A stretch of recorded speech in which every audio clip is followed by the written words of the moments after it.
So today I'm going to be talking about Galileo's trial, Galileo's Inquisition trial, because you'll find out in a second, he was tried for heresy. So let's get started. Well, Galileo's trial started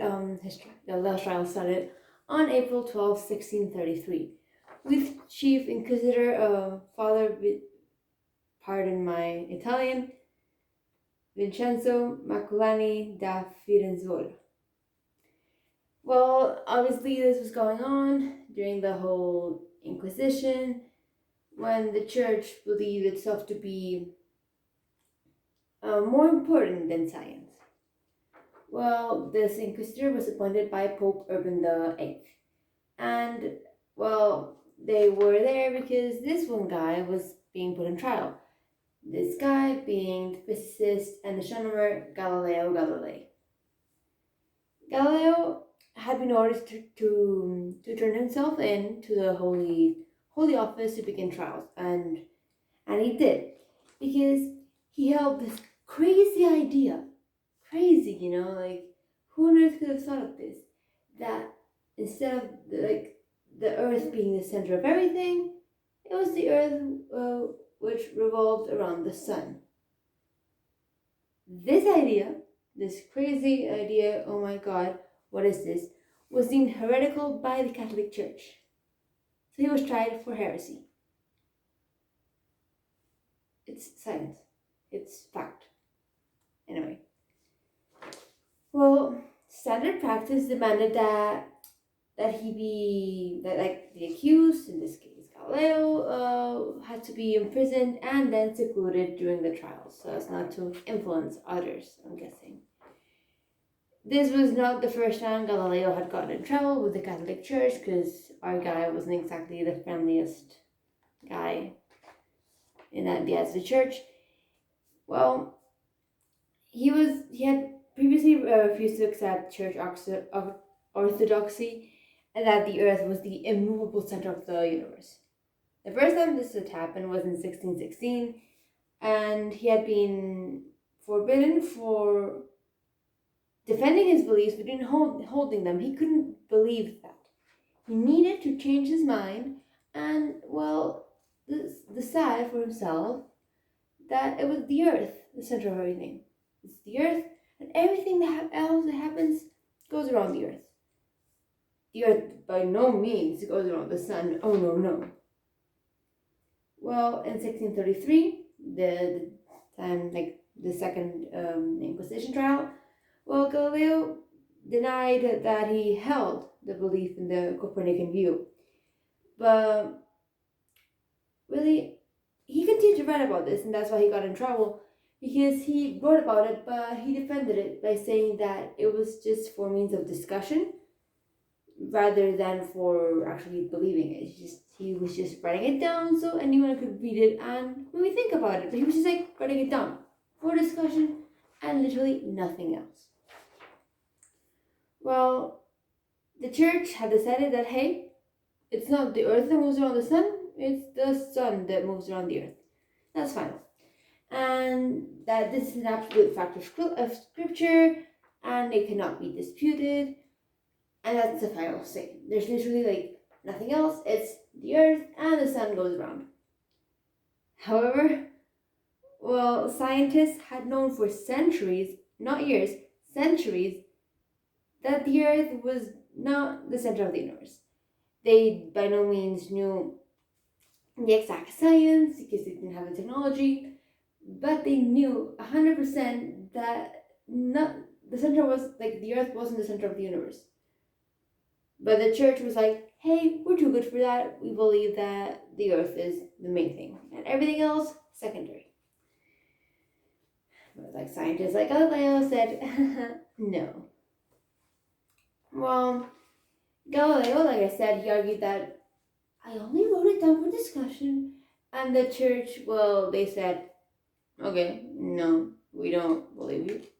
That's still believing in something. And even if it's not believing in something, it's promoting people to believe in this thing. So, no. So on June 22nd, 1633, it said, and I'm gonna quote, so excuse me for reading it too much. So, we pronounce, judge, and declare that you, the said Galileo, had rendered yourself vehemently suspected by this holy office of heresy, that is, of having believed and held the doctrine, which is false and contrary to the holy and divine scriptures, that the sun is the center of the world, and that it does not move from east to west, and that the earth does move and is not the center of the world.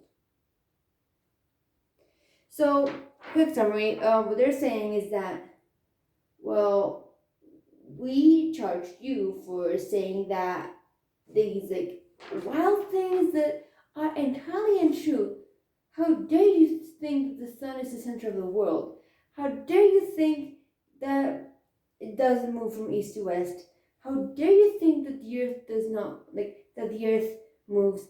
And how dare you think, the audacity to think that the earth is not the center of the universe? How dare you? Stupid. Anyway, that was the world back then. So there was a penalty. And again, I'm going to quote and then I'm going to summarize, so don't worry.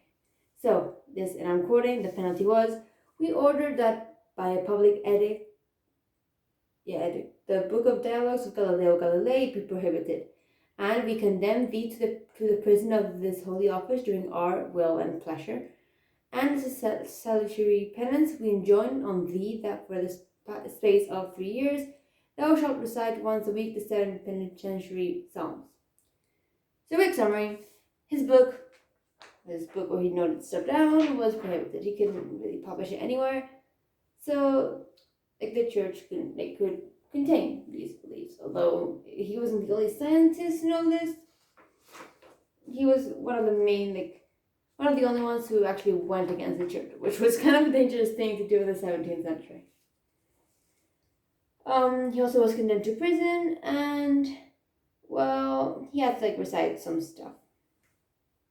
Well, Galileo's like, fine. I won't teach this anymore, this heresy anymore, and I'm going to stay the rest of my life in house arrest, which he did. And, well, the church eventually thought, hey, we may be wrong about this. So, Galileo, yeah, you were right. Problem is, well, this kind of happened 300 years after Galileo's trial. So, in the 20th century. Galileo was obviously long gone, and by that point, literally everyone knew that the earth was not the center of the universe. But it still took the church 300 years to recount. 300 years to say, yeah, we were kind of wrong. Come on, dude. Literally everyone knew you were wrong. And, well, obviously when the church said, well, you were wrong, they cleared his name of heresy. But, well, good does that do? Galileo had been dead for a while, so, had they done this in his lifetime, this would have been good, but he was long gone. And yeah, that is pretty much it. That is Galileo's heresy trial. Galileo's Inquisition. Which I honestly think it's the most stupid, stubborn thing the church, one of the most stupid, stubborn things the church has ever done.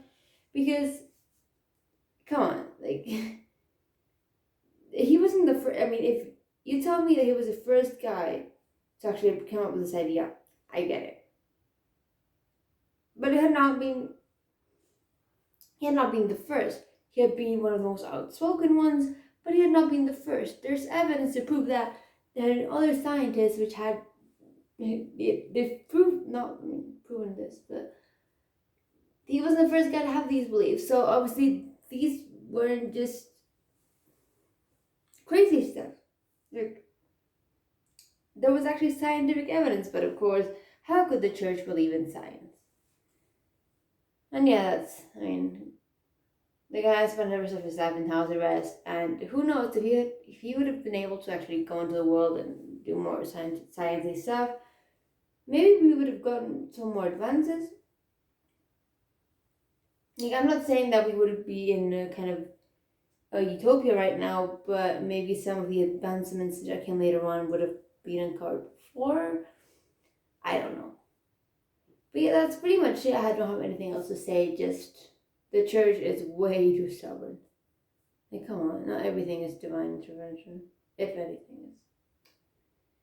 So yeah, that's pretty much it. That's all I have to say. Thank you for watching, and I hope you enjoyed it. Bye.